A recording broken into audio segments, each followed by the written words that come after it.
Before Master Chief ever stepped onto the Halo ring, he and Sergeant Johnson were sent somewhere even the Covenant wanted to keep hidden.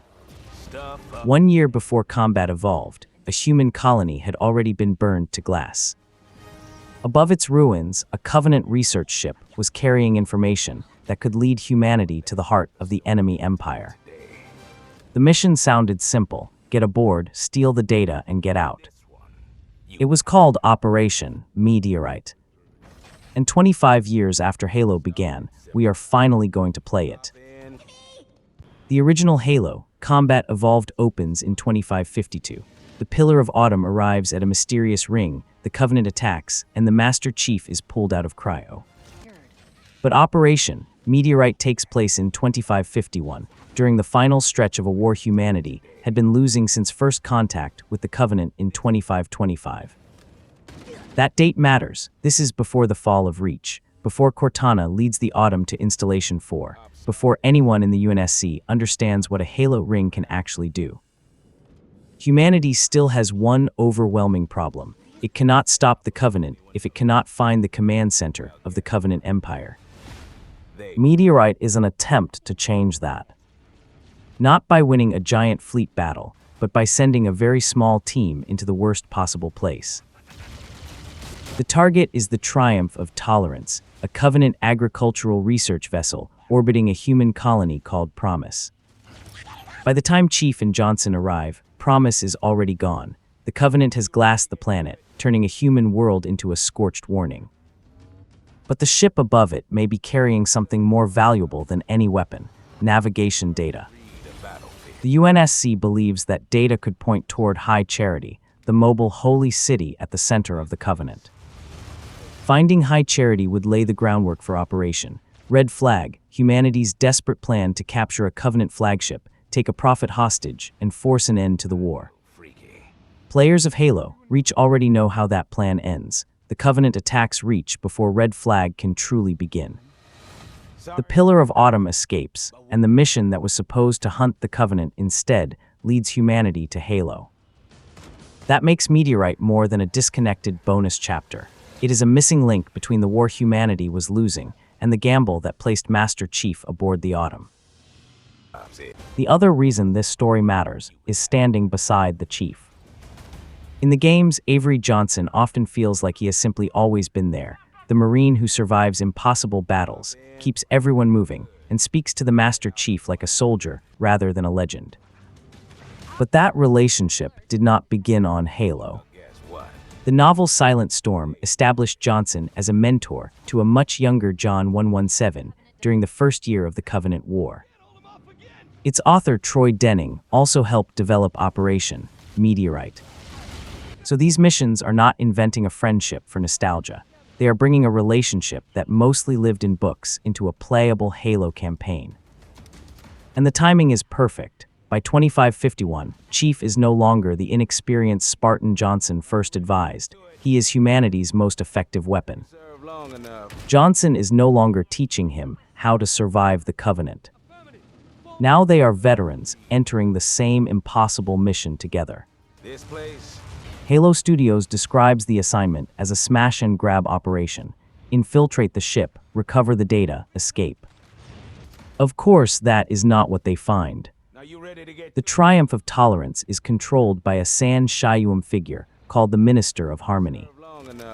And somewhere inside the ship, he has been conducting experiments on the Covenant's own client species. Official material compares the setup to the island of Dr. Moreau. That is a very different kind of threat from the clean military objective the UNSC expected. Across 3 missions, Chief and Johnson will rescue captured Marines, enter something called the Hunting Dome, and fight new Sacristan warriors. The reveal also shows a brute berserker, unfamiliar Covenant-controlled environments, and combat that moves out into space. The exact purpose of the experiments has not been revealed, neither has the full role of the Minister of Harmony. That uncertainty is the hook. This ship is not just carrying coordinates. It is a laboratory, a prison, and possibly a preview of what the Covenant is willing to do to its own people. Chief and Johnson are not simply stealing a map anymore. They are walking into a secret, the Covenant buried above a dead world. Meteorite also gives Halo Studios room to add things that would feel out of place if they were simply dropped into the original 10 missions without explanation.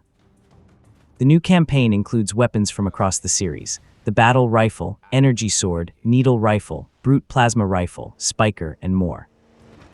New enemy variants can appear here before they are remixed into the classic campaign. That broader sandbox matters because this is not taking place on the ring. The ship can introduce its own combat language, tighter Covenant spaces, experimental enemies, rescued Marines fighting beside you, and even a battle in open space.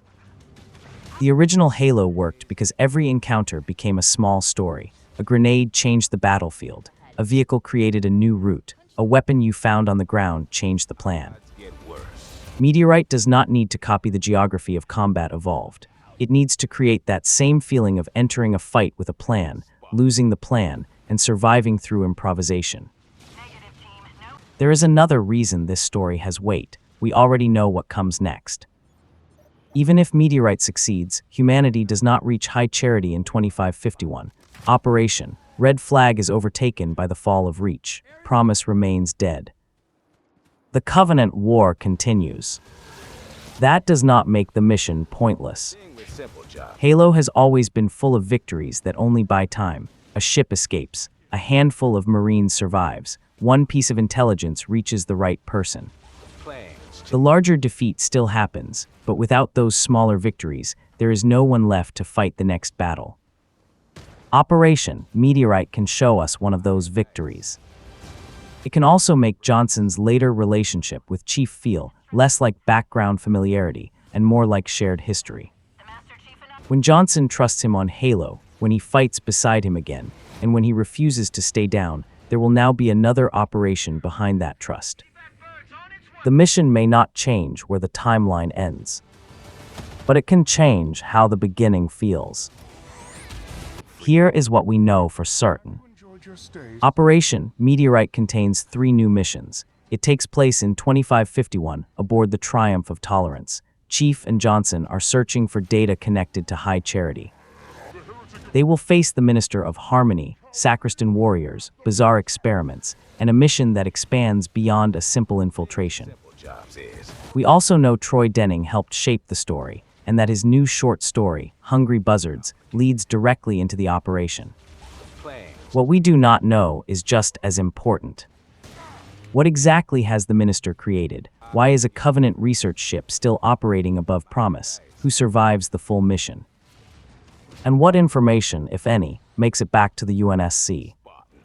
Those answers should stay inside the game. Because the most interesting thing about Meteorite is not that it fills every blank in the Halo timeline. It is that it opens a door we did not know was there. Halo Campaign Evolved is being sold as a return to the ring that started it all. But Operation Meteorite may be the reason that return matters. It connects the Master Chief to Johnson before the first game. It gives humanity's failed plan to find High Charity a new beginning. And it turns a familiar remake into the first chance to play a missing piece of Halo history. 1 year before the ring, above a world the Covenant had already destroyed, 2 soldiers went looking for a way to end the war. This July, we finally find out what they brought back.